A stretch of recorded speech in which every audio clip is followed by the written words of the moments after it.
Cerita Mahfud MD hidup pas-pasan sekolah di Jogja dan tidur di kuburan Cina saat live TikTok. Fakta unik datang dari Cawapres nomor urut 3 Mahfud MD. Bagaimana tidak, Menko Polhukam itu ternyata saat sekolah di Jogja sering tidur di kuburan Cina. Kisah menarik dari Mahfud itu terungkap saat melakukan live TikTok di akun Moh Mahfud Official miliknya pada Selasa, 9 Januari 2024, malam. Seorang TikTokers bernama Chandra Dirgantara bertanya kepada Mahfud soal kehidupannya saat sekolah dan kuliah di Jogja. Profesor, kabarnya dulu waktu sekolah di Jogja sering tidur di kuburan Cina. Apa yang membuat Profesor tidak punya rasa takut? Tanya Chandra yang dibacakan Mahfud. Sontak pertanyaan itu membuat Mahfud tergelitik. Sambil tertawa kecil, Mahfud menjelaskan alasan tidur di kuburan Cina saat itu. Kira-kira kenapa ya? Dulu waktu saya sekolah tempat kos saya itu hanya anyaman bambu.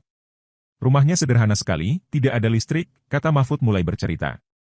Mahfud menjelaskan kalau di tempat kosnya itu memiliki kamar yang sempit dan tidak ada listrik. Penerangannya hanya ada dari lampu, templok, yang mengeluarkan cahaya kuning. Sementara kuburan Cina mewah waktu itu. Pakai porselen, ada lampunya, ada yang bersihkan, lanjut mantan Ketua Mahkamah Konstitusi, MK, ini. Kondisi kuburan Cina yang disebut Mahfud mewah itu akhirnya menjadi tempat belajar tiap malam. Di sela-sela belajarnya, seringkali Mahfud tertidur karena merasa nyaman.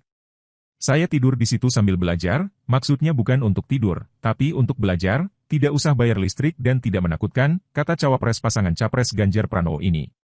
Kehidupannya yang serba pas-pasan tidak membuat Mahfud merasa terhalang untuk terus belajar, mengejar impian di kota pelajar, Yogyakarta.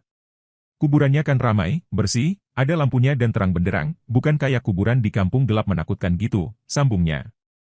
Pada tahun 1974, Mahfud mendapat beasiswa, berangkat dari Pulau Madura ke kota Yogyakarta untuk melanjutkan pendidikan. Sebagai anak kampung yang terlahir dari keluarga yang sederhana, Mahfud tidak merasa minder.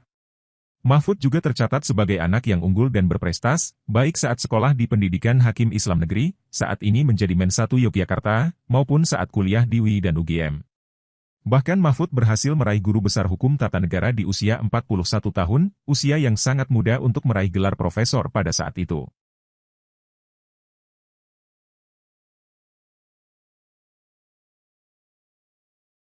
Download Tribun X sekarang, menghadirkan lokal menjadi Indonesia.